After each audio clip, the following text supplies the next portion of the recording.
The following episode contains sensitive topic information that may not be appropriate for young listeners, as well as religious or other views that may not reflect those of the Sirens team. Hello. How are we doing today? Doing great. How are you guys? Doing great. Doing good. It's Sunday, Mom. What about you? You doing good? Doing good. Okay. Another I'm excited big episode, yeah. Yeah, not only is it the first day of fall, we have some really cool guests today that I'm very excited about.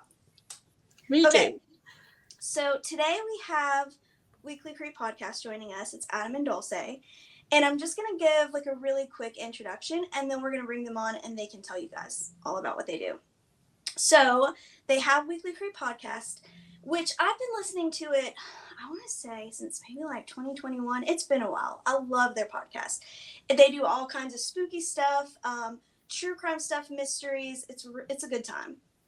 And then they also have on YouTube, Adam and Dulce, they blog every day. Well, not every single day, but like they blog there every day, and they blog travels and adventures.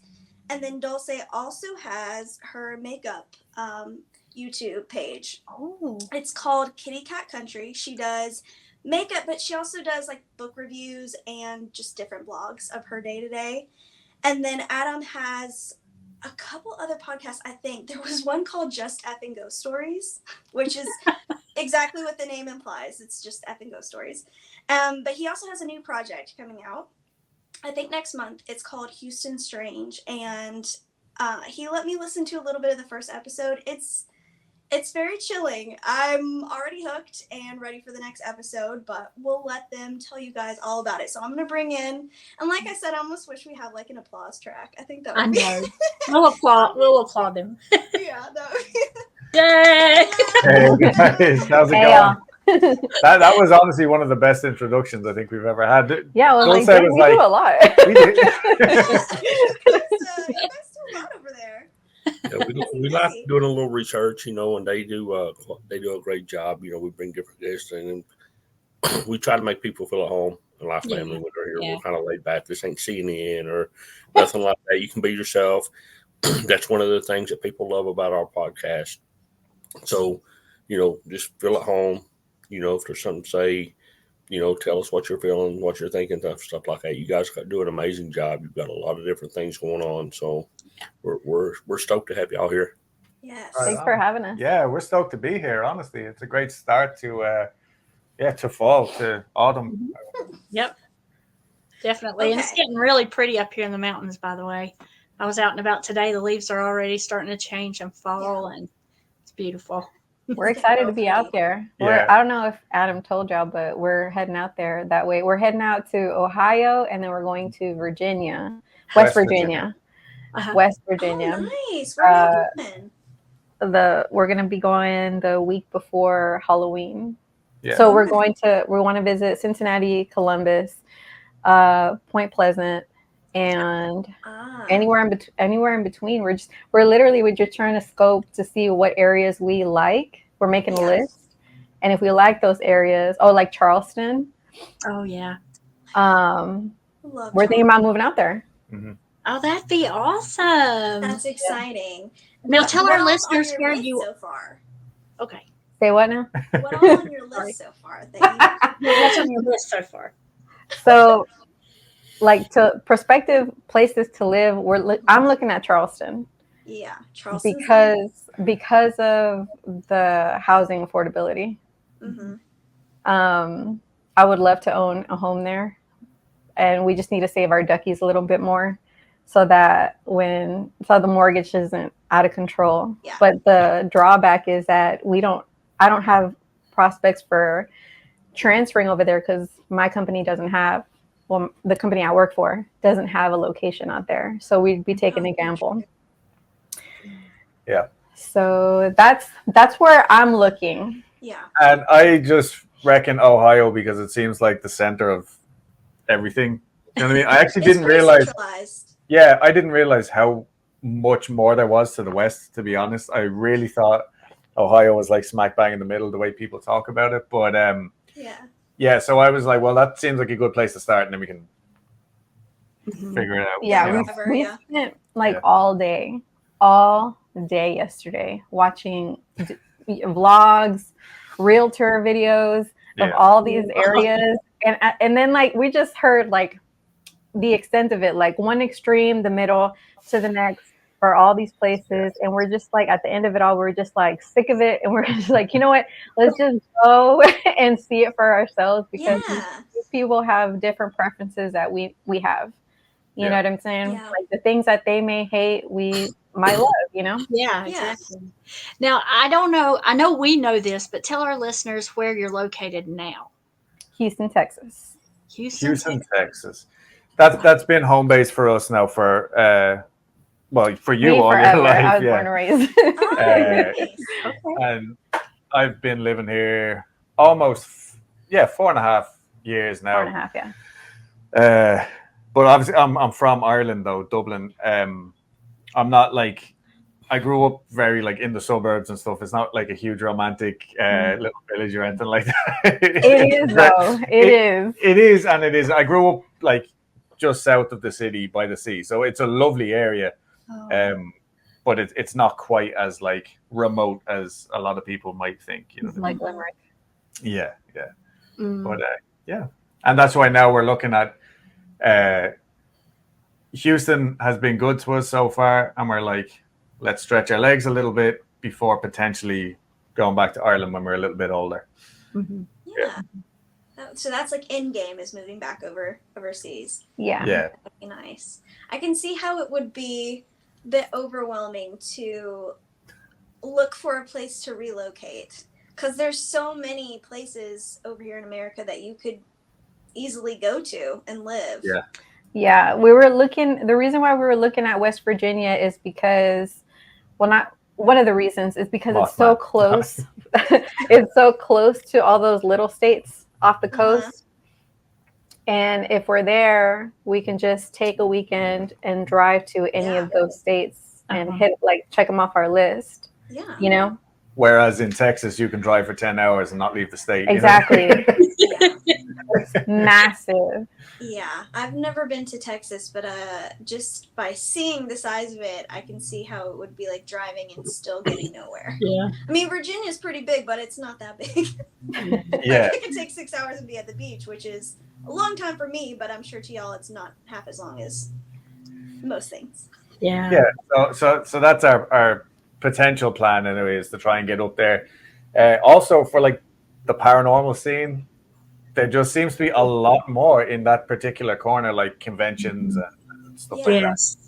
Yes. We're actually headed to one next month in Lexington, Kentucky. See?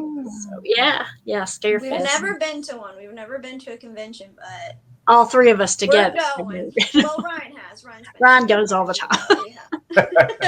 You're the seasoned one. Yeah. I just, anything to do with that type of stuff. I like just finding out new things, you know, and I think that's part of the intrigue about being supernatural. It's the unknown. Mm-hmm. And the cool thing about the unknown, the more you know, the more questions there are. So it's like you're never really going to find out. It's like, okay, there's another rabbit hole. How deep do I really want to go with this? Yeah. So, but that's what the best part about it is. It's always something fresh.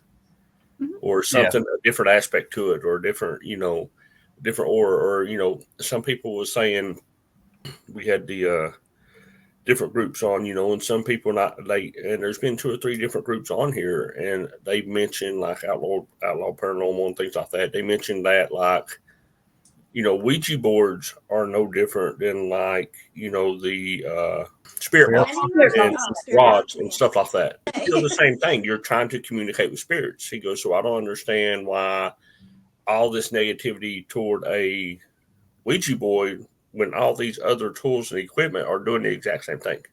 So that's kind of like a different aspect and a different way of thinking. You're like, I've never heard of that. I've been doing, like, I've never heard of that before.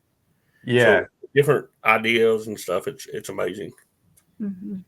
Because when they grew up, it was like, do not touch a Ouija board. It's evil. You're going to let the devil into this house. So like when we went and did our overnight stay at the Nickerson Sneed, they had a bunch of stuff laid out for us to try. And I wanted to do the Ouija board so bad. I was like, Ryan, do this Ouija board, but they were both kind of like, We finally did try it, but yeah, finally. It still made me a little And nothing bad happened. Well, what happened? Okay, so I don't know really what. Mom, did you and Ryan try it together? We did try it together for a minute there, and he looked at me and he said, "Are you moving that? You're moving that." And I was like, "No, you are." But it was moving. The planchette was moving, but we didn't really. We got too nervous and we didn't really know what to ask.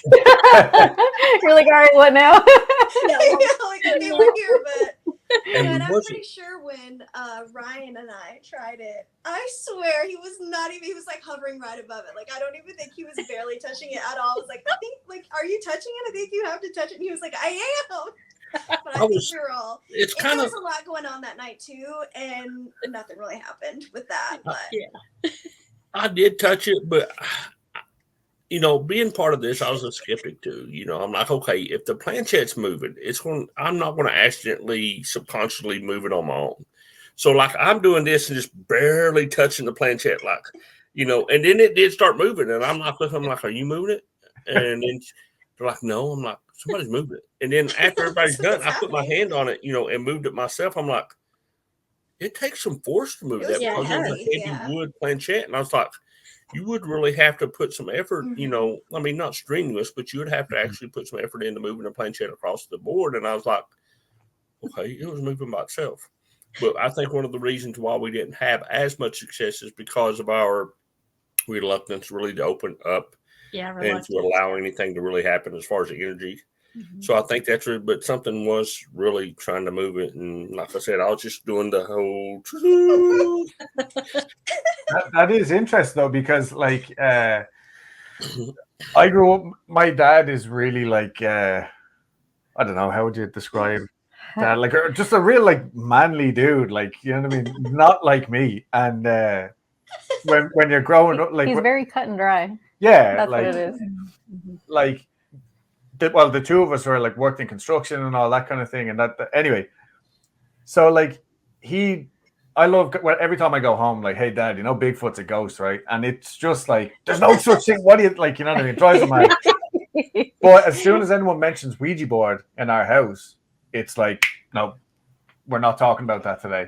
Like one time I pestered him, he was cooking dinner, and like I think my little sister was there. So anyway, it was literally too many people in the kitchen. And he was so annoyed that eventually he just told me this story about when he was a kid and his sister, who is like kind of the wild one of the family, her and her friend were doing it, and like all this stuff went down, like literally like weather changed and everything. Maybe it was like quite literally the perfect storm of like it was gonna happen regardless, but either way they ended up like getting the parish priest and all this like wild stuff. So I'm like, I am ultimate skeptic until I'm in that situation. I'm like, no, I'm not going to touch it. But Dulce has had an experience, and literally the other day we got a comment on our first episode's post from like 4 years ago, and it was, hey, on that friend that you were talking about in this story. What? Oh, yeah, because we hadn't been in contact for years. I want to say at least 15 years. Wow. And and they commented on the story on the video. Yeah, on the post, but I think it was just literally a picture of our logo. Oh, right, saying right. Like, this is episode 1. And then they went on to say, I don't know if you remember, but we had another incident with the Ouija board, and she said that it was all of us at a party, and it was me, her, and one other girl, one other boy, and there was one of our girlfriends was videotaping it, and everybody at the party was saying that they saw a shadow crawling up her arm up to her back. It was like, this was a party. We had several people there was like eyewitnesses of this happening. And he was like, yeah. And then you wanted to get it off my back, so you threw salt on it. And I was like, I don't remember any of it. You were prepared. Yeah, I'm like, this is like, I sounded really brave. Like, I don't remember any of like, I have huge gaps in my memory, unfortunately. But I don't remember that. But Yeah. And everybody at the party just saw this shadow. Yeah. Yeah. Oh, wow. That's so scary. And apparently there's a video of it. I haven't seen it, but we're gonna try and get to the bottom of it. Yes. Yeah. And that's so cool. You're just so calm, and you're just like, I got this. Hang on, I got my song. Yeah. Like, damn. But I will say, in Dulce's defense, in those or in any situation like that, she is very cool. Like in general, like, you know what I mean? Like we have literally, and we've said this on Weekly Creep, there was an episode in this like haunted prison where I heard a voice. And I literally, my hands were full, and I had a coffee with. This is in my defense. I had a coffee in one hand with no lid on it, and it was filled to the brim. And I had a camera in the other hand, so like I had nothing to protect myself with. So I just turned around and trying to debunk what I thought it could have been. I like kicked the door to be like, "Oh my god, that's it! It's the door hinge making this weird noise," and it wasn't. But yeah. All of this was going on, but what actually happened was me screaming into the mic, going, "Oh my god!" whereas Dulce was just like, "Yo, dude, like." He sounded like Hank Hill. Yeah. He likes to make fun of Hank Hill. He sounded exactly like Hank Hill. I love that's so funny because King of the Hill is like my all-time favorite show, so I love that. I can just hear it in my brain. Yeah. You know when he freaks out, he's like, "Oh my god!" Yeah. I'm not proud, but in my defense, I could have edited that out, and I didn't. So I mean, because that's probably it makes the whole episode probably. You know what I mean? Yeah. You gotta have a little humor in there too. Oh my god! Yeah, that was funny. So, Adam, do you want to talk a little bit about your new project coming out? Sure, yeah. So, like I was saying, the fact that I've been here kind of 4 years, it's taken. Houston is a weird place to settle into, I feel like. So, at the start of this year, there was a lot of going back and forth to Ireland and stuff, just with all this crap going on. Do you guys swear on your show? Actually, sorry. Oh, yeah. Just feel free. Right. I generally won't, but anyway. Yeah, so there was all this stuff going on, and it was looking like maybe we're going to go back to Ireland sooner rather than later. So I was like, right, let me give this one last go to try and just find some sort of connection in Houston. And it worked out. Like alongside this, I ended up meeting like a whole bunch of Irish people and making like friends in like the kind of music scene and stuff like that. So other stuff happened, like coincided. But in the meantime, yeah, I've been doing like I call it boots on the ground interview style episodes where I'm trying to like really push the studio, quote unquote, studio quality end of things. And partially it was because there's a lot of like really big podcasts out there that are backed by the BBC and all these other like organizations and stuff. And I'm like, I'm a big fan of those shows and I love the presenters and stuff, but I was like, I can do something on this level, despite that. Yeah. So hopefully it comes out like well enough. But yeah, so far, I mean, and then Dulce came out with me on. It's gonna be coming out in December, this series. But yeah, this kind of local Houston legend, who has since left Houston because of stuff that's gone on, which we'll get into. But basically, he had this oddities and curiosities shop in a really trendy part of Houston. And before I moved here, that's where we would go and just like hang out. And like, I don't know, we still have stuff from the shop. Unfortunately, it was burned down the year, but yeah, just before I moved here. And so he spent the last, I guess, 5 years trying to get like, because he actually lived on like the shop was connected to his house and stuff like that. So he's now bought a Victorian mansion like an hour outside of Houston, and he has managed to, like, his collection obviously wasn't all in the shop, but he also managed to save some of the pieces that were burned in the fire and incorporate them into this, like, what's it like? It's like going into the chocolate factory as a kid. Like, you know what I mean, that's what it feels like. Yeah, like he has a vast set of interior design skills. He is incredible at sewing, and like with text, he has skills with textiles, and just he's a visionary. He has this true talent like I've never seen. Wow. Yeah, it's insane. So like we got to go out and like hear his story.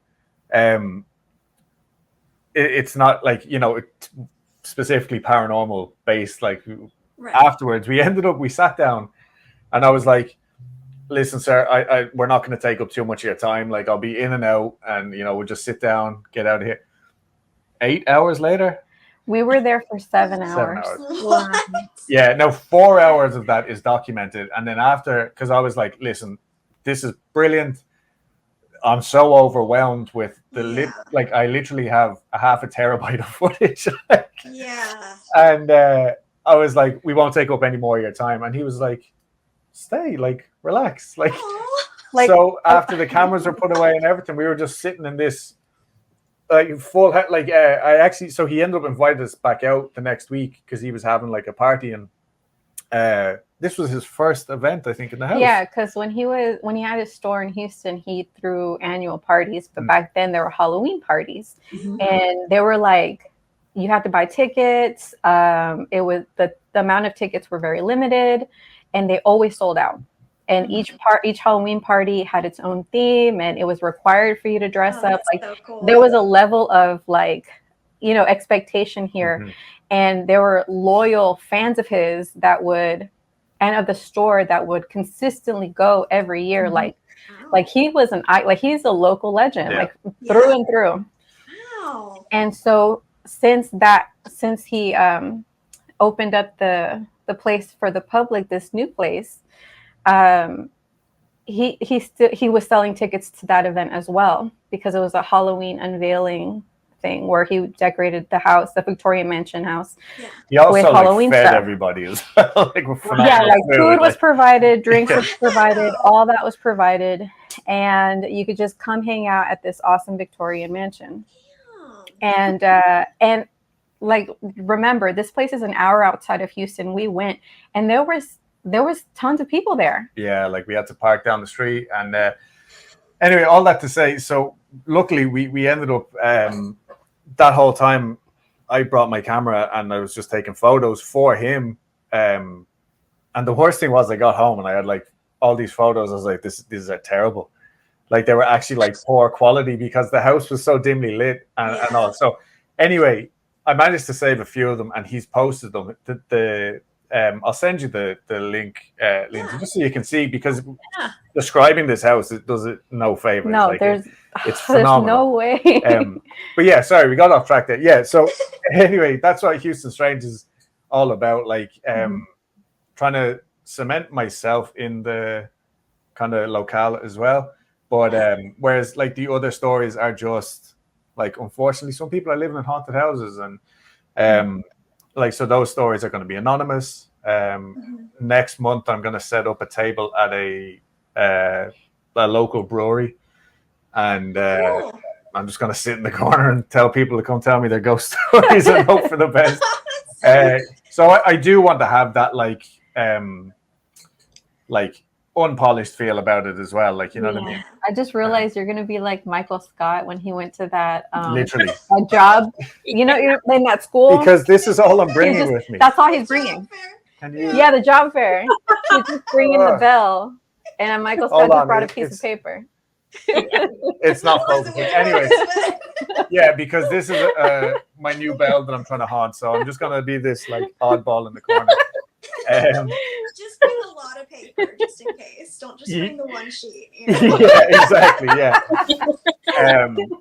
So yeah, no. So that's it, and I am really excited about it, honestly, and like, it has been like kind of 6 months in the making now. So it's really nice to be able to just take my time and like, and because I like wrote all the little music and stuff. Like, you know what I mean? I'll be in here with my like my melodica, the keyboard that you blow into. I look like a lunatic. So, but that's all a part of it. Like I'm trying to like. So. He'll be like, Wait, so "I'm going you to play did this all for the you," music and I'm like, yeah. Wow. And so part of it is just like having an absolute blast doing all of these like little intricate. So it's funny, and like at the end of the day, even if it doesn't take off or anything, I get to go home and my little niece in Ireland thinks I'm this head case that just like shows up every few years. Being like, you want to know? Playing a keyboard that you blow into, like So but I will say the manifesting has kind of started to work, because already now I've met other Irish people and their wives or girlfriends, and they're like, "Oh, you're the ghost story one." So it's like, So anyway, so that's it. Yeah, it comes out on October 17th, and hopefully everybody loves it and it can continue to grow. Yeah, we'll definitely promote it. Just by the first episode, because I listened to it. Now, what you sent me, was that the whole first episode that you're going to put out next month? Yeah, I'm keeping them kind of short. Okay. I'm aiming for around like 30-40 minutes. It was and then like maybe 2 or 3 episodes per, well, depending on the person, like, you know what I mean? It's all coming out like. It's really good the way that it's cut. And as I was sitting there, I was like, man, like, this almost reminded me of, like, I don't want to say Unsolved Mysteries, but one of those, like you were saying, that you kind of took inspiration from the BBC interviews. That's what it reminded me of. I was like, this is kind of feeling very, like, production quality. You know what I mean? And then when you said that you did all the music, it's very good. Oh, well, like, it's very good. Like that. It just gave me a chance to sit in this little corner and like enjoy that aspect of things. Whereas with Weekly Creep, a lot of the time it's like, I need to read this entire book and get the whole thing out next week. Yeah. So it can be like, that's where the pressure comes in and that kind of thing. But yeah, no, it's been really like self-indulgent, and but it's been fun so far. And Dulce is a very patient woman. Yeah, he'll be like, "Can I play this instrument for you?" And I'll be reading and I'll close the book. I'm like, "Yeah, go ahead." And it'll be like a 15-second like sting that might go into it. I love it. I know, that's great to have a supportive partner there with you like that. Yeah, big time. And like the other aspect of it is as well, it gives me a chance to reuse a lot of the information that I've just like learned by osmosis doing Weekly Creep for 4 years. Like you guys, I'm sure know the amount of random books that you end up going through for research, and you're halfway through it, like a 600-page tome, and then you'll find like one little nugget of like, oh my god, that relates to such and such. Yeah. And then like that's it. Like, you know what I mean? So, now we can go back to pulling that stuff out. And I'm also like trying to be the skeptic as well, you know what I mean? Mm-hmm. But yeah. So sometimes on Weekly Creep, Dulce does tarot card pulls. Dulce, would you like to do a tarot pull for us on our show right now? Sure. I'd like to preface this with, I will never do a card reading for people. I just don't think I'm that person. And like in my tarot journey, I've always felt a little strange because I know tarot card readers. I see the pages on Instagram, and I'm just like, man, like the confidence that you must have, the openness that you must have to like read for other people. And I always felt like the odd one out, because I'm like, I just find these cards very interesting, like to learn from them and like and how they relate to one another. And it wasn't until I listened to that episode of Haunted Objects where Dana Newkirk was also like, I will never do card readings for people. I just really love tarot. And I'm just like, oh my God, it's not weird. Like, like tarot is not, it doesn't have to be for other people. It can be for yourself, and if you want to share, cool. But that's more like my speed. And that's why I like doing the 1-card pulls, because it's like, it's how it relates to me, and I say it on the podcast, and if it relates to other people, then that's cool too. It's like we're sharing something. You know what I mean? I love that. But I will also say that she just happened to have the card already pulled before you. Yeah. Like, I do it in the mornings. Yeah. And that's fine too. Yeah. All right. So today's card is the Hierophant. It's right side up. It's not reversed. So today's message is, to truly understand something, simply reading about it isn't enough. Absorb what you've learned and merge it with your own perspectives and insights. By expressing this knowledge in your unique voice, you not only offer valuable insights to others, but also evolve from mere knowledge to profound wisdom, which just speaks to me personally in my tarot journey, because I'm trying to be a little more consistent with the symbolisms in the cards and how it just relates to each other in the whole picture. Because, like, for example, I was studying the Death card, and to me it looks like two different situations happening in the same card. I think like that even just sounds so like relevant to what we're doing here. Like we're literally. That's what I was thinking. Yeah, when she was reading it. Mm-hmm. Yeah, like, you see what I'm saying? It's like we're sharing something. Like somebody can always take away from something, and like the message can relate to whatever it is that's going on in that particular moment when you listen. You know what I mean? When you receive the information.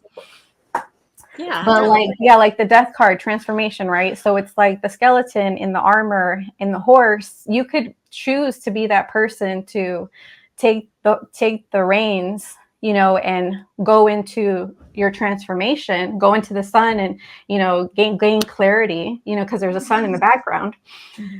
Or you can be the scene that's going on underneath the horse, where it's like, you know, that person that's turning away from the horse, where you're just like trying to resist the change. You know what I mean? That's true. And sort of just letting it happen to you. Mm-hmm. We had a detailed conversation. Oh my God. He was doing dishes or something. If he feels crazy for talking like his ghost theories, I feel crazy when I talk about tarot. Yeah. Like when you were reading that, I was like, oh my gosh, this is exactly what I was thinking when I was doing all this research, because we're going to be talking about a lot of cryptids today. And the one that, well, cryptids, urban legends, whatever. The one that I picked was vampires, because I think they're so interesting. And before y'all got on here, I was just telling Mom, there's so much information about vampires out there that I want to share, but we would be on here for like 5 hours. I was like, damn, I really got to cut this down a lot. It's just very interesting. Yeah. I was thinking, if you guys had cryptids, that you all could go first, since you're our guests, and then we will just follow. Do you want to go for? This is my first time realizing, and Dulce showed me this shirt earlier. She literally said, "What do you think of my shirt?" And I was like, "Yeah, that's cool." What does it say? It's a Bigfoot shirt. Bigfoot fan club. Oh yeah. I love it. But yeah, Dulce has done some research. Yeah. Do you have your notes? Or? I just remembered. Okay, cool. So mine's on the Fresno Nightcrawler. Yeah. If you don't remember, the Fresno Nightcrawler is the one that looks like the pair of pants. Yeah. I know. That's the only reason why I picked them, because it just looks like a pair of pants. We even have somewhere Fresno Nightcrawler plushie. Yeah, I packed them away. I packed away the Fresno Nightcrawler plushie away because we use them as a tree topper for Christmas. No way. Yeah. I love that. Yeah. So he's with all the Christmas stuff. Gotcha. But so there was about 4 or 5 sightings of the Fresno Nightcrawler. The first one happening to a man named Jose, who caught him in his CCTV camera. And he was very scared. He just saw like little guys just walking in this grainy photo. But what's out on YouTube is actually a copy of the original CCTV that no one knows what happened to. But when he took that video to Universo, which is like a Spanish speaking news network, and that is the copy. That he took a copy of that, and then that's what's on the internet, and that's why it's a little more grainy than like a ring TV ring footage. There's also these things have also been sighted in Montana, but mostly the sightings have been in California, and He and I watch Nuke's Top 5 like a lot. And as I was like doing my bit of research today, it occurred to me that we have seen a video of a pants phenomenon, and they're white pants, just like the Fresno Nightcrawler. And I don't see it mentioned anywhere on the internet, but there is video footage. It's a part of Nuke's Top 5 compilation, and it's a man who's outside. He has a camera, and he has night vision on, and he was taking video of his little bunny. I guess he had took it outside to like do the bathroom or something. And so he was just videotaping it. And then the camera pans up, and there's like these pants that come this way, turns a corner and runs away from him. And it's just a pair of pants. Yeah. Just the pants. Just the pants. But I have arguments here, because I think there's a difference between the Fresno Nightcrawler and the pants apparition. My argument is they look different. They do look different. They look like regular pants, whereas the Fresno Nightcrawlers look like an entire thing. It looks oblong. But also, I have references to back me up. Okay, in Guy Playfair's book that he wrote about where I should have pulled it out earlier, but basically the Enfield haunting, the famous The Conjuring 2 movie, like one of the more boring like I guess visions or appearances in that is the mom was just walking up the stairs and looked through the banisters, and there was just pants, like where like an apparition had not formed completely.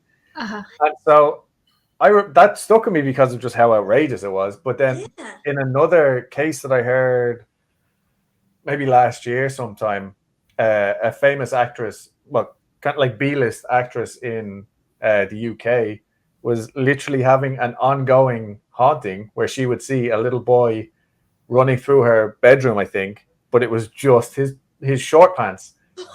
Yeah. But she was like, again, it was like the rest of the apparition just never quite made it. So I think that is a thing of its own, because you also hear like stories of like, I saw a head like just floating over there. Yeah. Whereas the Fresno Nightcrawlers are pants monsters, not just pants. I would argue that yours are exactly that, apparitions to have some form of transparency. But if you revisit the video that I was watching earlier, the video is as solid as other footage of the Nightcrawler. So okay. I think this video is, and it could be because you know how like it kind of like how true crime, it's like you don't see the crossing like of state lines. They kind of just don't share their own stories, or it could be like the same different countries just don't share the same stories, but there are similarities. This one that I'm talking about, the footage was taken in Mexico. So it could be like, this is Ape Man, but this is Bigfoot. You know what I mean? Yeah. Wow. I don't think I've heard of that. What do you think about that, Dulce? What do you think it is? It could be in the same vein as Bigfoot, where Bigfoot's a ghost. This could potentially be like it's like what do you call that when two things can be true at like inter or something? I don't know, but I know. I think this is an alien. Okay. I do too, kind of. I think this might be an alien of some sort. And I mean, look, they're funny to look at that video and stuff, but at the end of the day, if I was on my own walking through the woods, or like it could be like an alien's pet that got out, like you know what I'm saying? Yeah. Like we have weird pets, like people are like, whoa, ferrets, you know, like maybe it's like the ferret of the UFO world or something, and they just got loose. I remember the first time that I saw the Fresno Nightcrawlers, I was watching this show called Fact or Faked Paranormal Fiction, I think is what it was called. It's been a while since it was out. And they would have these people on, and they would show these videos or pictures of these unexplained phenomena. And one of the episodes had the Fresno Nightcrawlers on there, and they showed the little grainy video. And then, so what the team would do is they would go to that location, and they would try to recreate and like debunk it. and nothing that they could do would get anywhere close, because it almost just looks like, how many are there? 3 that come into the frame? I thought I saw 2, and 2 or 3. Yeah, are you talking about the one the in the garden, like? Yeah, is that the one where they left the nightcrawler left the footprints? He went. Yeah, I didn't know that. There were footprints. Possibly. Little footprints. It's so weird though, because it is so grainy, so you can't really see a lot of detail, but it's almost like they're like on 2 legs, just kind of hobbling across. Like they have their own movement, like.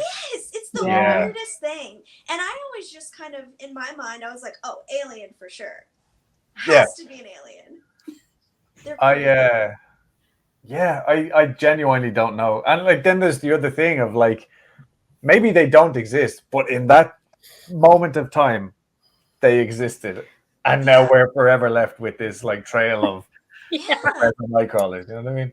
Because it's like a silly they looked so silly in the video. But like you said, if I had a camera in my backyard and I caught that, I wouldn't be so scared of going to the backyard all the time. Because it's funny on tape, but then like, if it's really in your yard, it's like, okay, well, like, what actually is it? Yeah, it's all fun and games when you see it up front, like up close. Yeah. Those things are weird looking. Yeah, and like there was like a detail that I read where it's like what would be their knees like bend backwards, but I'm just like, that's I don't know if it had shadows, because the video had shadows. If it let footprints, which physical, like it has to be tangible, like it can't be an apparition. Right. Mm-hmm. My thing is, and not to go like too deep into lore or whatever, but I actually was just reading the Mothman prophecies the other day, and like again I was reading it, and John Keel opens the book with this brilliant story where he's like, he's driving he was giving a talk somewhere down south, and he's driving back to New York, and he's going through West Virginia in those windy roads, and he actually crashes his car. It's pouring rain in the middle of the night. It was like 2 or 3 o'clock in the morning, and he goes on to say that, like, of course I was a writer, so I had a beard and long hair when people didn't have it, and he was wearing like a full suit, and he starts knocking on doors in, I don't think it was quite a holler, but it was like remote West Virginia hill. And people open the door, and he's like, "Can I use your telephone?" Dripping wet. And so the people were like, "Absolutely not, like, leave us alone." Eventually he convinces somebody to call the tow truck for him. And then, according to him, weeks later, he received a story of the devil calling around houses in West Virginia around, like, on this night, and he became his own cryptid. And I was like, it's funny, but it's also like the perfect start to any paranormal story, because it's like if it hadn't landed with him, that story would have gone, like, you know what I mean? And then like it wasn't long before the Silver Bridge collapsed, and also a lot of people kind of thought he was one of the harbingers. Now, maybe it didn't happen. Maybe it was just him giving like an example. But I had a very not kind of similar experience when I first moved here. I was driving. I had gone to the gym, and it was like late at night, and I was leaving. And as I was driving down the street, I saw this, looked like a big hairy worm, right? Moving like a worm or a snake would. And I was like, dude, what the like, what is that? But I just saw it as I was driving by. I turned the car around and like went back, nothing there. It was like a few seconds and it was gone. And so I get home and I'm like, this is it. I saw a cryptid. Like, what is this? And then like months later, I put it on Reddit and stuff, and people were like, yeah, right, bud, like whatever. Months later, I think I'm working in that gym now, and I like leave late at night. I see the exact same thing again. It was an urban tumbleweed, because so basically it was a regular tumbleweed that didn't have the chance to grow into a circular thing because it was in the city. And so it was just like basically a pile of trash that was blowing in the wind. But like in that split second, I was like, no, I know what I saw. And I did see it, but no, like, so my cryptid though, that it's kind of like living in the forefront of my mind right now, because it's a Houston based one. and I reference it in like Houston Strange and stuff. Like it's not hidden. I can't remember where I first heard it, but like I think it was like a Nick Redfern book, or maybe even John Keel. I can't remember. But anyway, these people were in this not so nice apartment building in Houston Heights, which is actually the same neighborhood where our friend had his shop, and the serial killer Dean Corll and stuff like that grew up there, and it's a very popular area, but at the time it wasn't the nicest area. Now it is. Anyway, these guys were hanging around outside with their landlord's underage daughter, and they were all drinking for whatever reason. But I think she was just there waiting on her mom to come back from work. So she was like, she worked in a bar or something. Anyway, a full-size human, they described it as a Batman, landed in the tree in front of them and just kind of like hung out. Or maybe they didn't see him land, but they like all of a sudden they realized he was there in the tree. And so they're staring at this thing. It's got a cape. It's like 6'5" or something from what they can get. Yeah. And it's like legitimately they were like, no, this was a man in a suit. Like not an alien or anything. And so as they're staring at it, this thing has like a jetpack on its back. So they described it as a paintbrush flame comes out of something on his back like its cape, and it shoots off into the night sky long enough.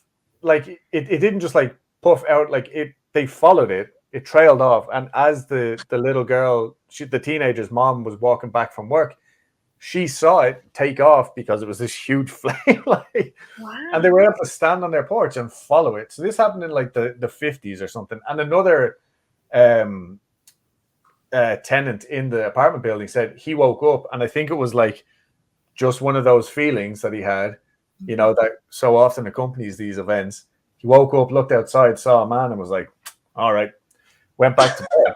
But it was enough that he could verify, like we have like an outside kind of source. And so that was it. Apparently there's been other sightings. I haven't found any. And like now, like I have trawled through like the Houston Chronicle. I found the original article and all. Like it wasn't hard. It's very much public record. But there's another podcast, the Moth Boys. I'm a big fan of theirs. Like they genuinely do great work. And they're actually, one of them is from West Virginia, now that I'm thinking of it. Yeah.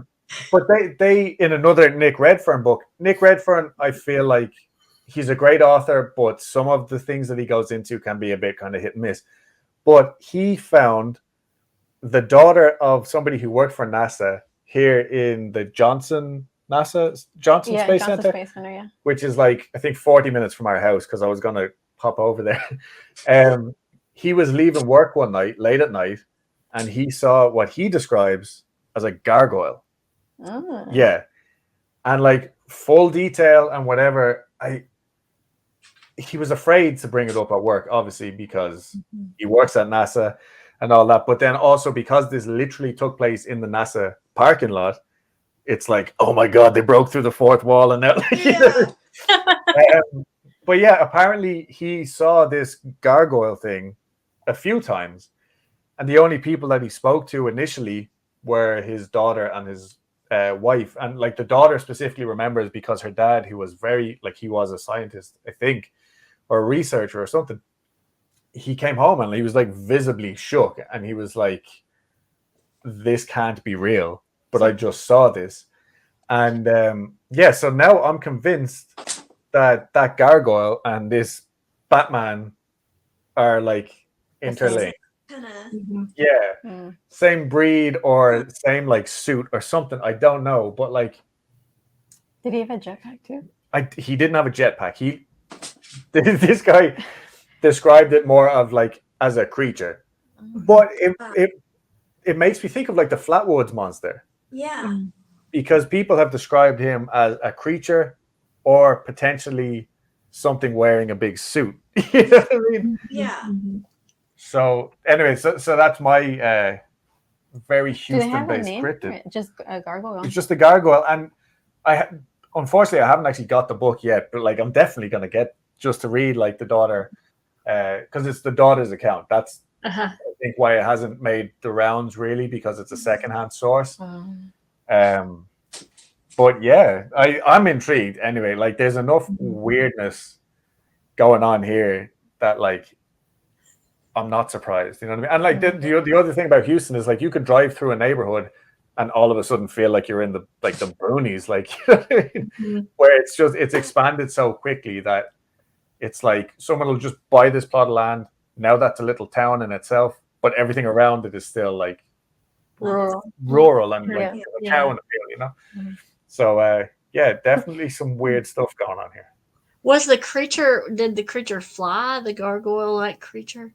I don't know if that one like took off or whether the guy just kind of ran to his car and got out. That's probably what I would have done too. Yeah. Reaction. I probably would have kicked the door and started crying like that too. I love hearing about those local obscure, kinds of things that you don't normally hear about, though. Those can be some of the weirdest and leave you with the most questions. But like the Batman one, so they just looked up and he was just in a tree. I think and then just left, or was there like a period of time where they were just like looking at each other, like sizing each other up?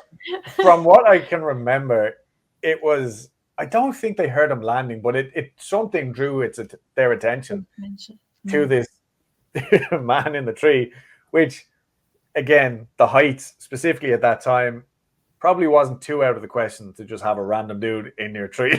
You know what I mean? Yeah. Really, if it wasn't for the jetpack that he had. The fact that he's 6'5". And he's 6'5", but again, if he's dressed in this suit and they're looking at him from the ground, like he's going to appear taller. Bigger, yeah. Let's use our Bigfoot hunter logic here. You know what I mean? Or maybe if he had invested that much money in a suit like that, maybe he was just wearing platforms because he was a bit self-conscious. You know what I mean? In a tree. That's a brave man. And this is the 50s. This is in the 50s? Yeah, I think the 50s, yeah. I'm almost sure. I might actually have it. Were they cosplayers in the 50s? I don't think so, because like even like the old Batman show, like the Adam West show, like that wasn't out then, I don't think. Let me see. I might have it. The whole jetpack technology, I feel like, was still in the works, maybe. I've never seen anyone with a jetpack. Yeah. But even today, that would be strange to me, much less in the 50s. God, they were probably like, what the hell was that? You know? Yeah. Maybe it was really Batman. He was just checking out. Hey, look, what you people doing? Yeah. That little girl needs to go back inside. Stop feeding her alcohol. I feel like an old person. I have the article pulled up here, but I've cut off the date because I only have like that section. I know that it's June 18th. I'm almost sure it was like 1957 or something. I will find it out again. I'll send you this. It's weird. Yeah, and then like story. Not to harp on about Houston too much, but like barely an hour from here, there was like a really big UFO sighting. Like, I mean, really big. There was only 3 witnesses, but it was a whole operation. All 3 of them ended up in hospital. And at the time, it was in a back road. It happened like on Christmas Eve or something, and they were going to bingo, but bingo was cancelled. Like, you know what I mean? Like these monotonous details that are like make you kind of go, well, why would they make this up? So it was a grandmother, her friend, and her grandson. And they one of them was really religious, thought it was Jesus coming back. It was just this big bright light in the sky. So she gets out. I mean, like this is Texas. So she was like, Lord, take me now. Like I'm ready. And like literally. And the kid is sitting in the back of the car going, I don't think that's Jesus. And then the granny gets out and they're all kind of like staring at this thing in the sky. And long enough that the woman who thought it was Jesus severely damaged her eyes, which is a super common occurrence in these like UFO sightings. She ended up with basically pink eye. You know what I mean? And she ended up hospitalized. I think she kind of went temporarily blind, all this stuff.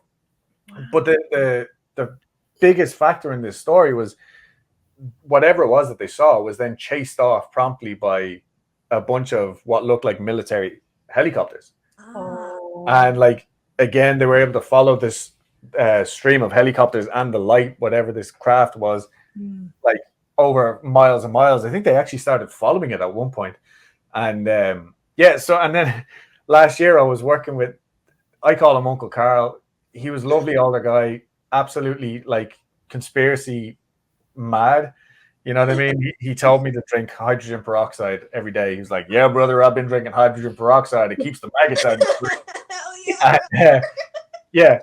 So I was like, "All right, Uncle Carl." And but he had no time for like ghosts or anything like that. So every time I'm working with anyone, I'm like, "Have you got any ghost stories?"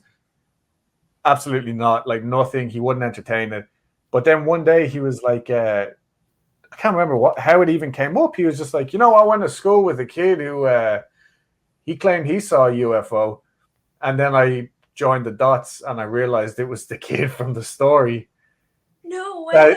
Yeah, because he lived in, it's not Dayton, Denton, I think is the name of the town. So. And like now it's incorporated in Houston because of the sprawl. But at the time it was definitely a little bit further out. So yeah, I don't know that they were in the same class. But it was enough that I know that kid got bullied pretty badly because of yeah. Damn, yeah. So, I mean, like that, all of this stuff is going on. NASA is here. Yeah. Who knows? I don't, certainly not. But yeah. Sorry, I go on. I shouldn't start talking about these things. You think the UFOs would know enough not to be around here because NASA's here and NASA will follow them out. Yeah, but then it was always like, it's the Russians. They're coming over. You know what I mean? Like, So, like, let's be fair. If that had been maybe the grandson and the granddad, there would have been shotgun shells firing at this thing like nobody's business. You know what I mean? Yeah. Like at that time here, because Uncle Carl told me, they all used to have their rifles on the gun rack in their pickup truck window. So he was like, "Yeah, why didn't he just shoot the damn thing?" Grandma was like, "It's the Lord." Ready. Don't shoot the Lord. Yeah. Don't shoot him. I don't think that's him. But yeah, like that I actually found that it. Funnily enough, it's an Irish author who wrote the book, Colm Kelleher, The Hunt for the Skinwalker. That was just randomly brought up in that book, and I was like, "Hold on a minute, that's." I think 40 minutes or something from our house, or like all of these things keep popping up and they're like within an hour of here. And Colm Kelleher just included that as like, here is a prime example of, I think it was to reference the pink eye thing. And also, unfortunately, the two ladies, I think, died of cancer. Ooh. Can you blame it on the thing? Who knows? But I mean, they also grew up around oil fields and stuff like that. So who knows what they're ingesting? It's kind of like the black eye kids, how they always, like the people who get around them, they end up dying of cancer eventually. And get, also really having sick. These weird eye infection things as well. Their eyes, with the black eye kids. Yeah. Yeah, sorry. I didn't mean to. No, that's wild. Yeah. Yeah, that's crazy. Bigfoot's really popular. I've done a lot of research, but most of the stuff you see now are not like they're on YouTube. You see a lot on TikTok and stuff. So, and I've seen a lot on TikTok about things around here because I try to keep stuff localized, like around where I'm at. Because if I'm like bored and I'm like, hey, that just happened down our road, I want to go check it out, right? So apparently there was a lady. It's been within recently the last few years over near Asheville. Her and her daughter, and there was like a 2-story cabin type house, and they was upstairs doing some things, and they had a walkway, stairway that come up to the top, and they hear something downstairs, and there's nothing supposed to be there, and it was like a fall evening, and then all of a sudden they hear footsteps and things being moved around, and they kind of peek around the corner, and they claim they seen a Bigfoot. It's just down there, just kind of seen the door open, just kind of walked in checking it out. And then not long after that, there was a smaller Bigfoot with it. So they're just sitting there peeping, and they're like peeping around the corner, and she's with her daughter, and she's like, shh, shh, don't make a noise. We don't want them to know we're up here. So they get up there, and they said, as the thing's walking out, the small Bigfoot kind of looks up at them, and they're like, what? And then, like I said, nothing really happened. And there's supposed to be some kind of, evidence of that, but of course, it hasn't showed up yet after a few years. And then there's some things with Cage Cove. One of the memorable things that's closest to us, and Rhonda, we spoke about this, our grandmother back in the early 1900s, we was raised in the mountains. They grew all their own food, worked in the garden and things like that. And my grandmother was born in the early 1900s. I think it was her sister or something, went back to the house, and it was maybe a quarter mile from the garden. And when they walk in, she said that they see a huge figure, and our grandfather and stuff, were well over 6 feet. And they said it was bigger than him, and it had long red hair, and it was huge, just massive.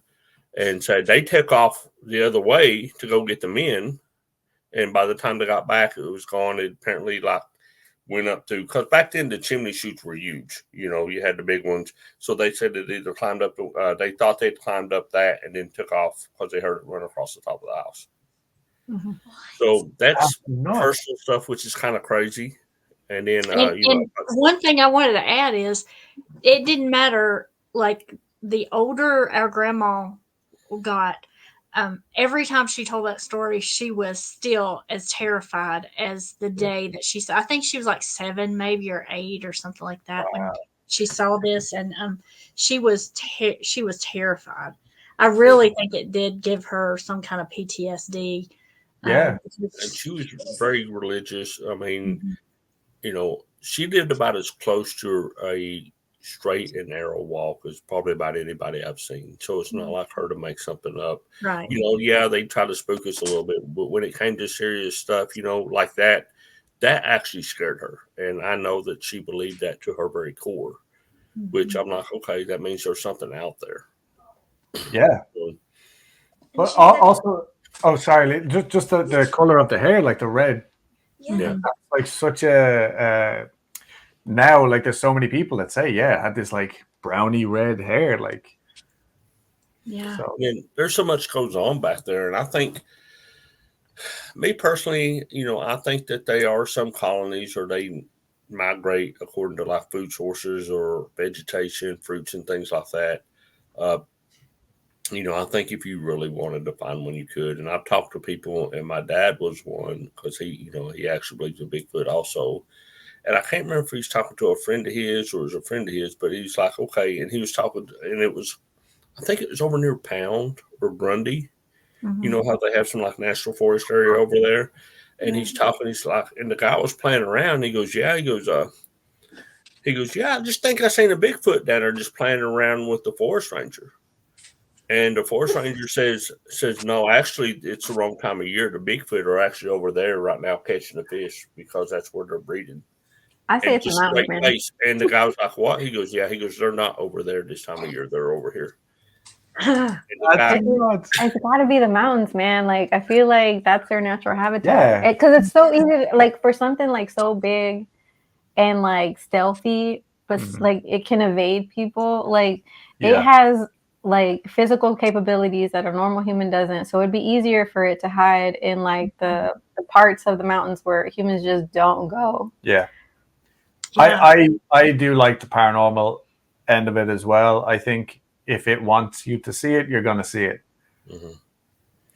Yeah. And it's like I've talked to people when I'm being prior military, and I talk to other military people, and some believe, some don't. And I'm like, okay, I have a question. I was like, if have a military background and training and learning how to adapt and survive in the woods, and the biggest part, stealth. And I said, we've all been trained in that, yeah. And they're like, yeah. And I said, okay. So you, in the area where you lived your whole life, and those woods, we was raised up hunting, fishing, so we know the woods like the back of our hands. If we didn't want to be found, we would not be found, right? Mm-hmm. I was like, so with you being that extra skilled, you was raised in the mountains, and then you've had the military training, nobody could find you. He's like, no. I said, what do you think 10 times more efficient? They've got better hearing, better seeing, better sense of smell, better, like a sixth sense. They can sense something's around. I said, if you was 10 times more advanced or 100 times more advanced, I said, how much more harder or difficult would it be to find you? Mm-hmm. And then nobody can answer my question. They're like, I don't, and then the biggest thing is, well, if it's out there, somebody would have saw it. I was like, They do all the time. Nobody believes it. This is the problem. Yeah. But I definitely agree though with the sixth sense thing, because even like a random thing that I was looking up yesterday was like birds and like deer and stuff like that.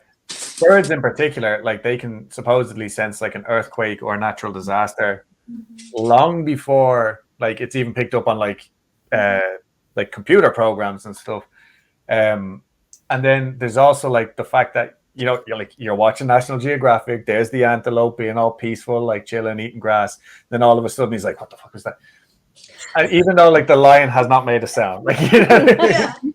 and that is something though that like scientists, I guess, like can't put a name on it. It's just like gut feeling, like intuition, like true. You know what I mean? So yeah, that's my argument with Bigfoot, especially. It's like for like salmon, like they have that. We were just learning about salmon migration yesterday. Yeah. What? But like it has this thing in its body where it can connect with the electromagnetism of the earth, redirect itself to the place where it was born, and just go. Yeah. Like, but they don't know. No one knows why. Yeah. You know, like how did evolution get to like for this little salmon to get this? You know, like there's like questions here. It also kind of proves the point. Like human babies, dumb. Yeah. So dumb. Yeah, they're so little and defenseless. Like they don't have radars in their head about connect to electromagnetic. Yeah. of the earth. Like. Yeah. And there's another place back home that I haven't really told many people about because I'm wanting to investigate it, but there's some people in the family that's been in the woods, and the last time they was there, something was throwing rocks or like big boulders and stuff at them, like you typically hear about, like the Bigfoot knocking and throwing rocks and stuff at them. And there was a certain scent in the scent in the air and some noises being made, and they're like, I don't know. So I'm like, don't tell nobody. They're like, well, I said, I want to go check it out. They said, what are you going to do? I'm like, I'm going to get up like, crack of dawn. I'm going to go up there and hide in a tree. And I'm just going to sit there all day just to see if I can sense something or see something or catch something. Right? But you have to do it. You can't go in there in the middle of the day because they're going to know you're there, right? You've got to be able to sneak up on it. Not that you will be able to. But if I'm there and it don't want me there, it's going to let me know. Mm-hmm. And then I'd at least be able to, even if I don't see it, I'll be like, okay, there's something here, and it's not going to be a bear throwing a rock at me or something like that. So I'm going to, there's a couple of places I want to go check out. I'm excited for you, man. 4 weeks before it gets too cold. And whenever we move up there, I'll be tagging along because that is literally on my bucket list. I'm currently reading a book by a guy that I've been in touch with who deals with Houston or with Texas Bigfoot. And I'm like trying to find somebody who will take me out in the woods. Yeah. I love those stories because maybe it's because there is a few people in Ireland who have claimed to have seen a wild man or something along those lines.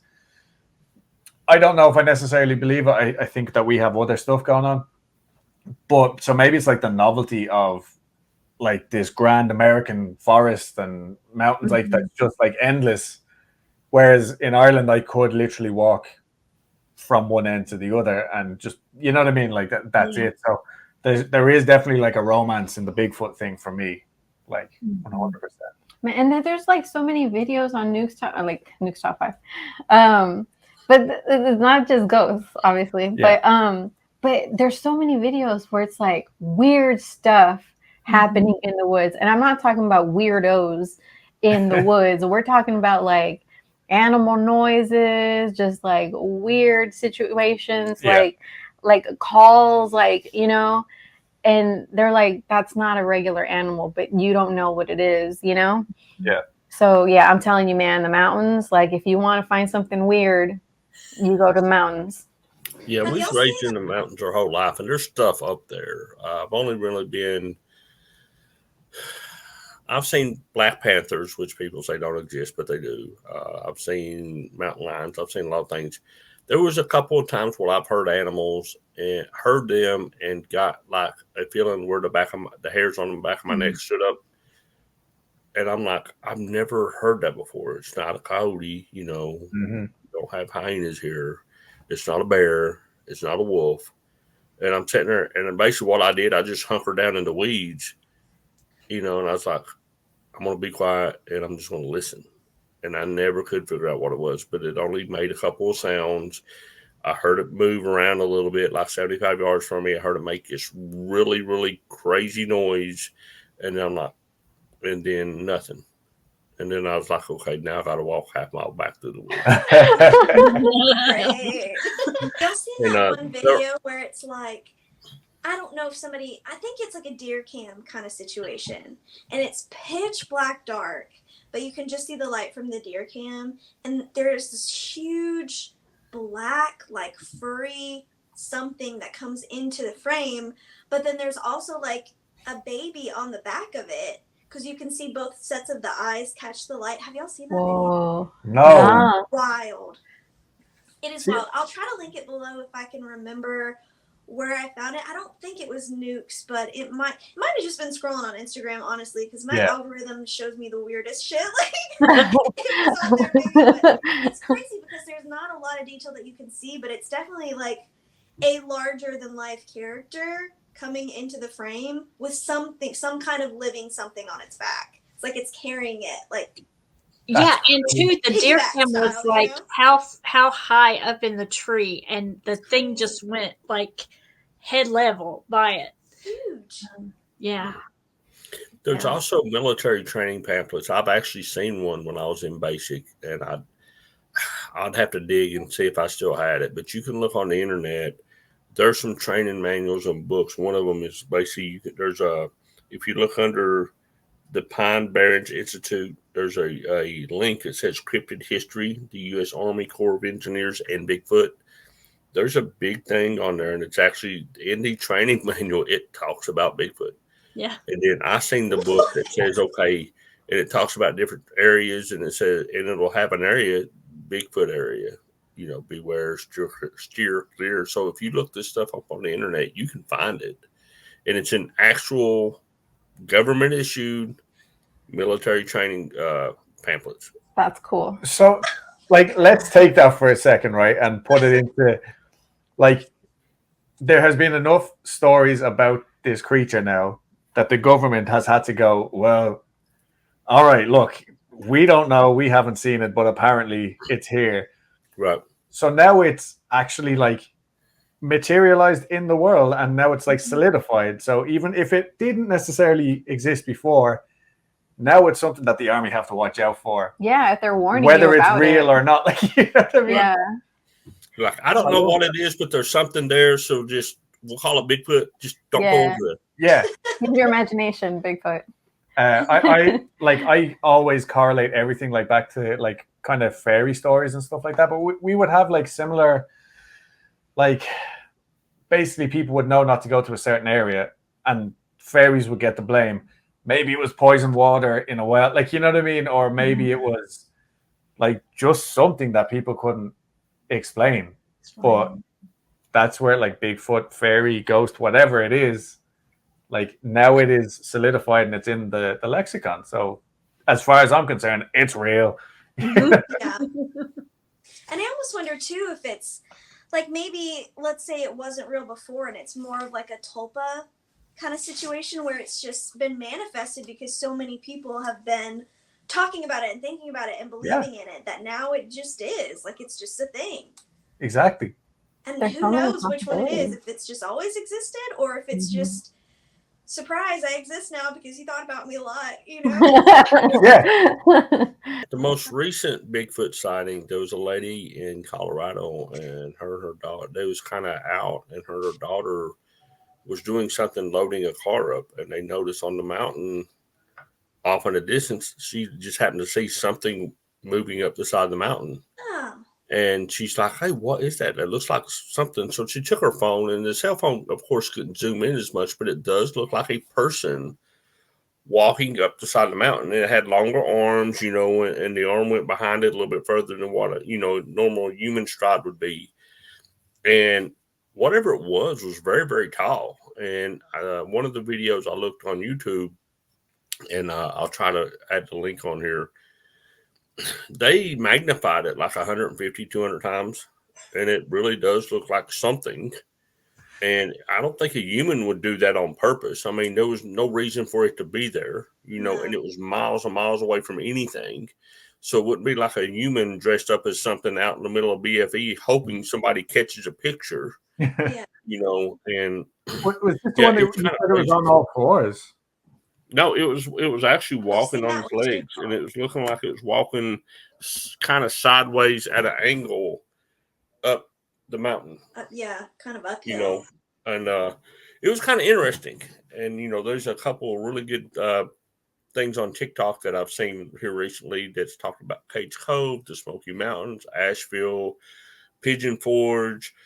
I'm just like, well, I can't like just throw that stuff in here. But I mean, there's some really interesting stories, especially here lately. There's been more and more sightings, I guess. You know, I guess due to all the fires and everything the last couple of years are making things move out of their natural habitat and environment. So who knows what's out there? But if he's out there, I might find him one of these days.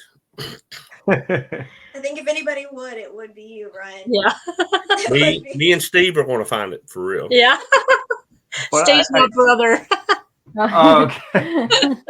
I guarantee it, all right. Like when you see it, you'll be like just changing the battery in your camera, or the memory card will be full or something. Guaranteed. Yeah. That's the way it goes. My battery would die. Something crazy happened. Yeah. Lindsay, you had sent me something on Instagram, or I believe it was on Instagram, of video. What was that? Where was that? Oh my God. I don't know where this was at. Was this morning or last night? I think it was the one where you see these big trees just being thrown like from off camera. So for some reason, the camera is like facing this forest that has like a deer trees, and some of them that are down trees. And there's this figure kind of behind some of the trees off camera, pushing these trees over and picking them up and just tossing them like they're nothing. And I sent it to, because we have like a family group chat on Instagram, and I sent it to him, and I was like, listen, unironically, like I really do believe in Bigfoot. I was like, my dad was probably like, okay, but I mean, even if it's just a person off camera, what kind of person can pick up like a 12-foot tree and just toss it like it's nothing? Yeah, like we would toss a little branch. Yeah, he's real. I know. No, I definitely believe it, and like, so me and my dad are supposed to be having a little road trip from Denver to San Francisco next year sometime. Nice. And yeah, I am really looking forward to it. But I'm convinced, because he is so anti Bigfoot, that he's going to be the one looking out the window as we're driving through the woods or something. And he's going to see it, and he's not going to tell anyone. And I'll be the one. I'll have like my GoPro mounted on the hood of the car, being like, "I'm going to pick him up. I'm going to hit him." But he's going to be the one that sees it. Yeah. And they're going to look at each other. And you know what I'm saying? If and y'all they're get going to a wave at each other. if y'all get a minute, y'all could. Teddy Roosevelt actually wrote about a story about a hunter that he knew named Bauman. So it's called the Bauman, Bauman, and his Bigfoot encounter. And actually, Teddy Roosevelt recounts that encounter too. That's something I was kind of doing a little research on. So that's pretty interesting. That is cool. Really cool. Yeah, I haven't read that. Like, I'm trying to get into these Bigfoot TikToks. I just downloaded TikTok maybe day before yesterday. And after being off of it for years. And all I got on them right now is just ASMR videos. Yeah. Which is the worst. It's the worst. I love it. Yeah. I've seen one where the trees are moving just back and forth, but you can tell it's AI because the trees are like shaking back and forth, but all the trees around them are not moving. Yeah. Right. This tree is hitting that tree, but it doesn't shake it. And you're like, okay. So that's just not human activity, man. Yeah. But the thing, though, is, Lindsay, what you were saying, sorry, Dulce's dad found a picture of me as a child, and he thinks it's the funniest thing ever. So that's actually who came in a minute ago to show us that picture. That's why I got distracted. They follow his mom on Facebook. Yeah, I guess she posted a picture of me looking gorgeous. But anyway, but those 3 videos though, like I do find them really intriguing. The ones that seem real, at least. Yeah. Because I'm like, we only had this conversation recently, and I don't know why.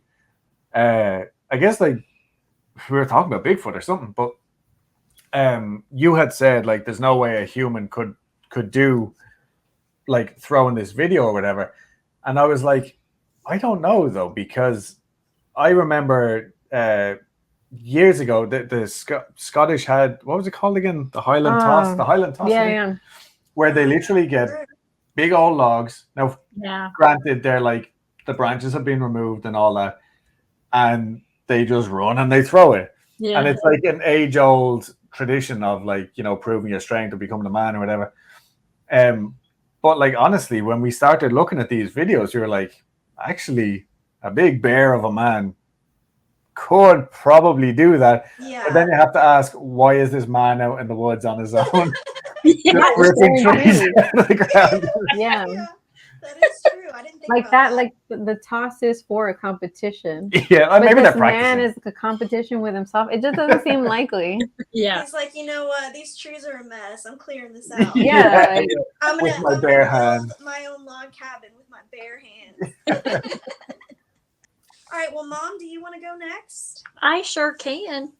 I have always, ever since I learned about skinwalkers, been, I don't know, kind of intrigued about them, because it's not like anything that we have here in our mountains. It's more of it originated with the Navajo people. And I was doing some reading about that, and I found out that the Navajo people, where the origin of skinwalkers came to be, they hold these deep beliefs in magic, number one, and shape-shifting. Okay, and this is the one creature that is an example of both. And according to them, they call a skinwalker, the way they pronounce it is Yi Nald Lushi. And that means a malevolent witch. Now get this, a witch capable of transforming into, possessing, or disguising themselves as an animal. And skinwalkers go by different names in different tribes out there in the area. And the Navajo version translates to, like, it would be, if we were saying that's a skinwalker, they would say, he who goes on all fours. That's the way they would describe how they shapeshift. And it said that a person, they believe that this is how a person becomes a skinwalker. And this is why they believe that witchcraft is associated with this. They have to commit a heinous act like killing a family member.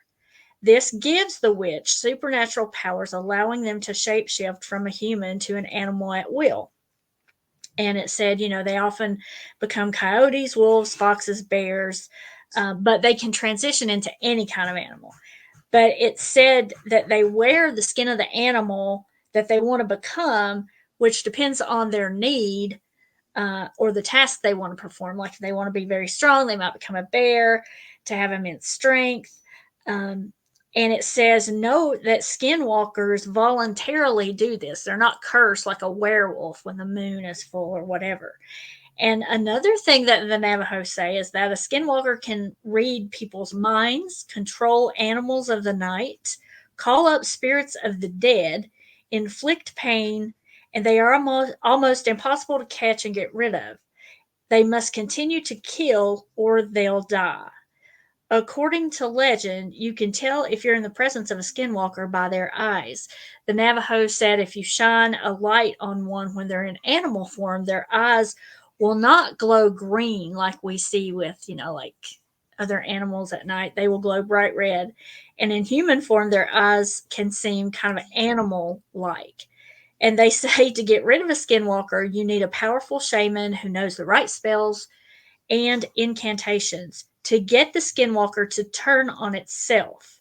You can also shoot the witch with bullets dipped in white ash, but the shot must hit them in the neck or in the hand, which I never found why, but evidently in 1944 there was a man that he was an anthropologist, and his name was, I don't know if I'm saying his last name right, but it's Clyde, Kluckhohn. And he heard about this legend, so he wanted to go and spend some time with the Navajo people. And he decided, after interviewing a lot of them, that he would write a book. And so from their descriptions, he pieced together various forms of witchcraft that existed like way, way, way, way back, as far as the Navajo people could remember, and that they told in their legends.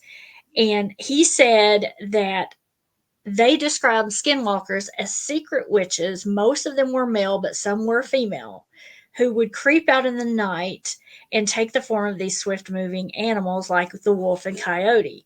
They were said to gather in foreboding places to work dark magic against their victims or whoever they had a grudge against or whatever, and that they would engage in various taboo rituals, including corpse defilement, incest, sibling murder, like all these taboo things. And in Navajo society, the people were very, very fearful of them down through the years. They still are. And it said they blame everything that would go bad, like if the crops failed or there was a sickness or sudden death among the tribe, it was blamed on the skinwalker. And the one thing that this gentleman took away was that, he had heard all of these other legends of creatures with some similarities across the world. But the Navajo beliefs and narratives that he heard are not found in any European country or any of their folk stories. It's specific to the Navajo legend. Although, other supernatural beings across the world might be able to shapeshift, or they may be able to read minds, or, because here you've heard of the Wendigo and the Rougarou, and then other creatures like, I think some in the Philippines and Japan and New Zealand. There are cryptids that have similar attributes, but none are as unique, and none stemmed from being like a witch, a malevolent witch. So I thought that was kind of neat. I didn't necessarily know all that. I think I was kind of lumping all the skinwalkers in together, but out there, it's very much localized. It's, local legends. And I thought, well, what's Skinwalker Ranch? Because I've seen, documentaries and stuff, and you hear about Skinwalker Ranch. So I wanted to know how that all tied in. So it said that Skinwalker Ranch in Utah borders the Wintah and Ouray Indian Reservation. And I guess it's been a hotbed of strange things happening. But there's been a book, there's been a feature-length documentary, and then, of course, the History Channel has that series, The Secrets of Skinwalker Ranch. Well, when you go back, you start with this guy named Terry Sherman, and he and his family gained attention after encountering numerous phenomena on their property, which is now dubbed Skinwalker Ranch, in reference to the Navajo legends of the shape-shifting witches. It's a 512-acre ranch, and it's been the epicenter of stuff such as livestock mutilations and UFO sightings even, and other mysterious activities. Well, in 1996, the Sherman family sold the ranch to this billionaire named Robert Bigelow. And he bought it because he was interested to see what kind of paranormal activities were going on there. So he established his own institute called the National Institute for Discovery Science to investigate all the incidents occurring there. And so he heard a lot of stories, and he researched and a lot of things. Well, I guess he had enough by 2016 because he sold it. He turned around and sold it. Okay, and a man named Brandon Fugel bought it. And he said, from encounters with mythical animals to numerous cattle mutilations, poltergeist activity, crop circles, sightings of glowing orbs, and even flying saucers. Virtually everything you might call paranormal has been reported or seen by him or someone at the ranch. He said there was a 100-year-old history of paranormal activity there. But if you talk to the local people, these Winta and Array Native Americans, whose reservation is there, and they've lived there for years and years, they tell the story that at one point in time, the Ute enslaved some of the Navajo people. And the Ute also joined with U.S. troops against the Navajo during the Civil War, which I did not know. I didn't know that. But anyway, the result was that the Navajo were kicked out of their lands, although they later returned. But the Ute believed that because they did these things against the Navajo put a curse on them and left shapeshifters among them.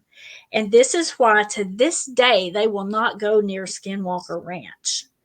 I thought that was really interesting because I kind of wanted to know, like, okay, the ranch has changed hands a lot of times, and there have been a lot of people that say things, they've seen things there, things happen there. I don't know how much of that is true or how much of that is like people want to say, oh yeah, they want to get on the bandwagon. I saw this or I experienced that.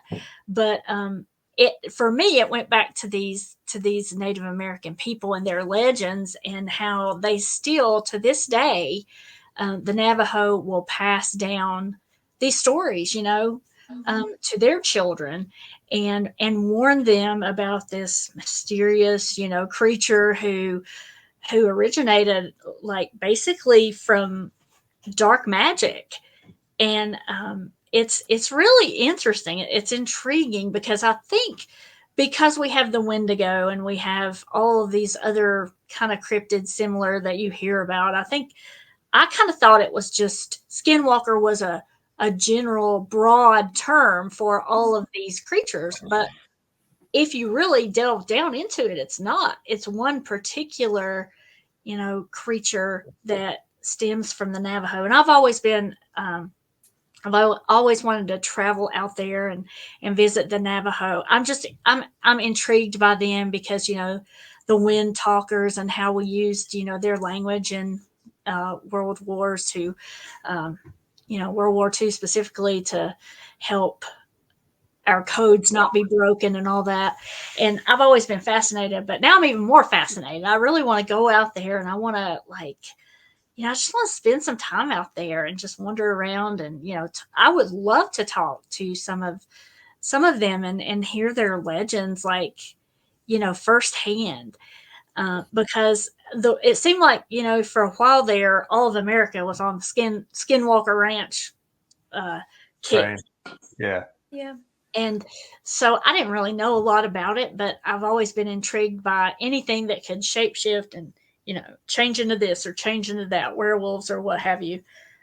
So I did want to do a deep dive on that. Now I'm curious to hear, Adam and Dulce, if you've, you're closer, you're out west, kind of. So have you heard, are there Skinwalker cryptid legends, out there that you've heard, or what do you think of the Navajo legends? Well, you're asking the expert right here. Okay. He did a really deep dive, it was a 2-part series. I think it was like a month of Skinwalker Ranch specifically, but yes, you touched on so many good points because for one, getting back to what Ryan was, what we were saying about catching Bigfoot on camera and stuff, was Skinwalker Ranch is the embodiment of modern paranormal activity, because they're such a good example. They literally have invested millions, set up TV crews, all this stuff, and what have they caught? Almost nothing. But it just kind of, it proves the rule. It's it does not want you to, it wants you to experience it and to witness it. Mm-hmm. It doesn't want other people to experience your experience. But as well, it's also there's been Bigfoot sightings there, wrapped in with the obviously like the UFO things. There was the thing that I loved, like my favorite kind of experience from Terry Sherman was when he saw, like he'd be looking in the sky at night, like chilling out, and there would be a literal other world in the sky, like a tear in the sky, and he would looking through at this other like civilization and stuff. But I think as well, like the reason, because for a long time, even after I did the story, I was like, I don't understand why it's called Skinwalker Ranch. And then yet, like there is that story of the Navajo and the Utes, was it? Utes or Ute. I'm not sure how to say.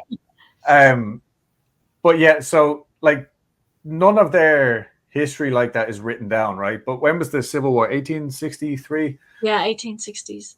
And all of this stuff was going on, like horrific stuff from everybody on all sides.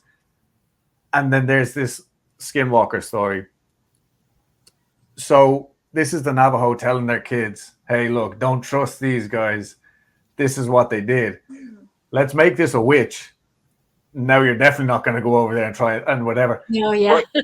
But whether it's an actual witch or whether it's not. Also, I love that the Native Americans don't have like kind of traditional gender roles. Like this witch could be a man or like it could be a woman. Yeah.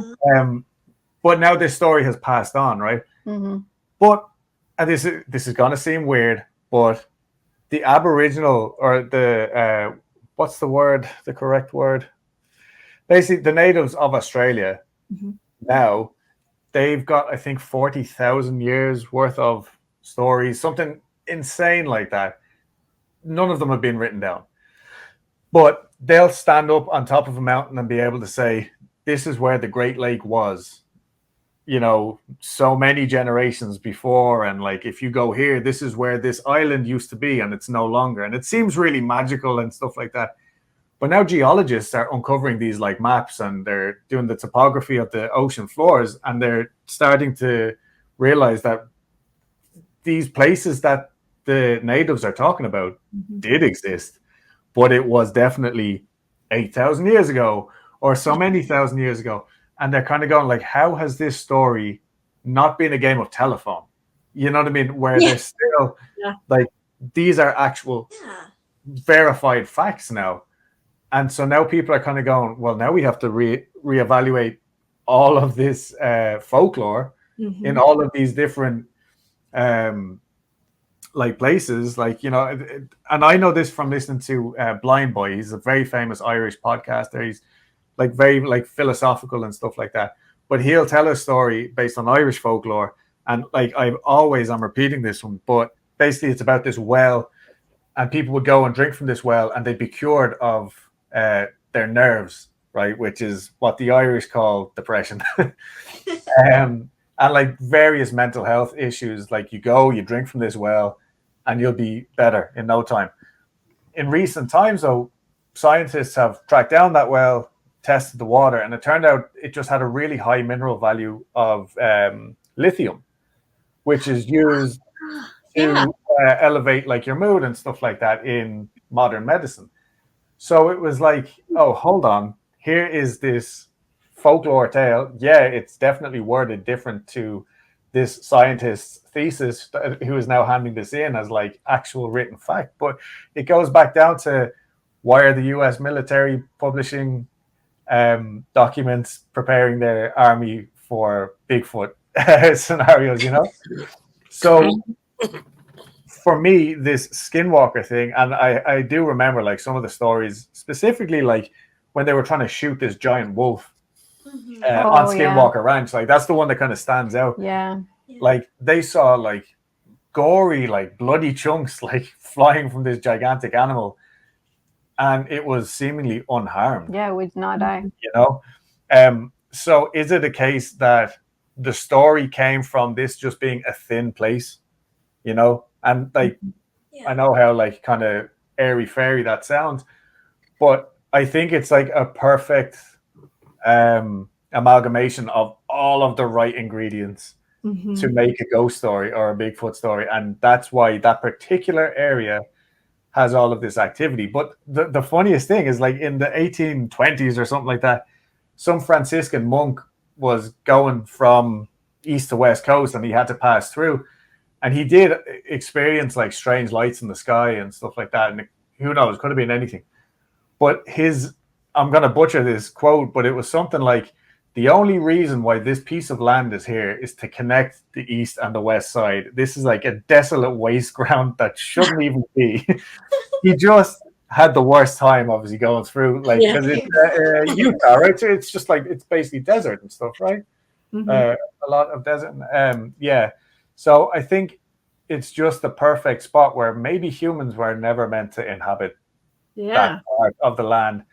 And with all of the push and shove from the whites coming over and like disrupting the native migration flow and stuff like that, now all of a sudden they were in this horrific land experiencing all of this totally bizarre activity, and they had to blame it on something. So why not blame it on the other tribe and their witch who's cursed them? Sorry, that was a really roundabout way, but so I definitely believe, and I love the TV show because it proves how frustrating it can be to try and force something to happen. You know, like that's the other thing. Like some of these stories that you hear, like one of the things that happened on Skinwalker Ranch was their cows all disappeared at one point. Yeah, and then like they all ended up in one like small shed. Yeah, or it was actually a bull, I think. A bull, yeah. Yeah, and so wait, try to get a bull in a small shed, like. And it was like in a weird daze, and then when they finally did, like I guess smack it on the ass to try and get it out, this thing went nuts because it was a bull in a shed. But like that actually happened on other people's land out there as well. I think they were having a hard time like harvesting, like trying to grow things on the land. Like that's what his story was so compelling, is that it's not just him, like, you know, telling stories, because he was a very cut and dry man. Most of his story was, he was just like, man, I just can't, you know, these animals are freaking acting weird. Like they're just not doing what I say. Like it's just, these are like instances that were making his everyday life so difficult and almost comical. It was hard to like make a living. So to him, like we hear these things like, damn, all that stuff is weird. But to him, it's like, man, I can't make money off of this stuff. Like the cows are acting weird, and like I can't just get, they're not acting normally. And I actually as well, like speaking to the land itself, there's like high levels of radiation that just seems to naturally come out of the soil. So that was like the whole thing of nobody digs on Sherman Ranch. And then the Discovery Channel come in, they're like, we're going to dig on a ranch. But there were people experiencing the same. That's why this story was in the book, I think. Now that I'm reconnecting the dots. People who did dig on the land actually did experience like some certain level of like radiation sickness, and that can affect this weird eye infection and stuff like that as well. Oh, wow. Yeah, even like the stuff that we're seeing, like the weird stuff in the sky and the little lights they would see at night. Even those became nuisances, because he was just like, I'm just trying to work my farm, and then this weird stuff's happening, and I'm like, I just don't have time for it. Yeah. And the stories are more compelling to me because it's like, yes, I buy that because you are having a heart. You know what I mean? Yeah. But so I know that's not exactly related to the actual, like the cryptid that is the Skinwalker. I think. It's interesting. Oh, it's fascinating. Yeah. And the nicest thing as well, it's brought a lot of beliefs forward that would have been like very popular in the 50s and 60s from John Keel, Gray Barker, these like absolute nerds who now are like legends of paranormal lore. But like they were kind of drawing these connections at the time. They were like, okay, like it's Sherman Ranch, it's a perfect example because they experienced poltergeist activity. All of a sudden there's lights in the sky. All of a sudden there's Bigfoot on the land. Whatever it is, it's like they were making these connections before. And a lot of the time, if you send the ghost investigator out to investigate a UFO story, they would like completely denounce like the fact that this guy saw a flying saucer literally like in his back garden last week. He's like, oh, sorry, buddy, I'm only here to hear about the whispering in your ear or whatever. Whereas having Skinwalker Ranch, I think it's kind of made light of the actual Skinwalker lore while bringing the kind of paranormal is a flat circle thing to light again. Yeah. Which I think is really, really cool. Yeah. Sorry, that's really long-winded again. I shouldn't be allowed to talk. No, I mean, you did do a deep dive on it, so yeah, yeah. We were awesome. curious to hear, to hear what you had to say. Definitely. I mean, that's really interesting. I'd love to go out there too. Oh yeah, me too. I'm sitting there thinking, okay, that's road trip. Yeah, I'm thinking of, because I'm weird. I'm just like, everybody don't want to go there because this. I'm like, oh, that's where I'm going. Yeah, yeah.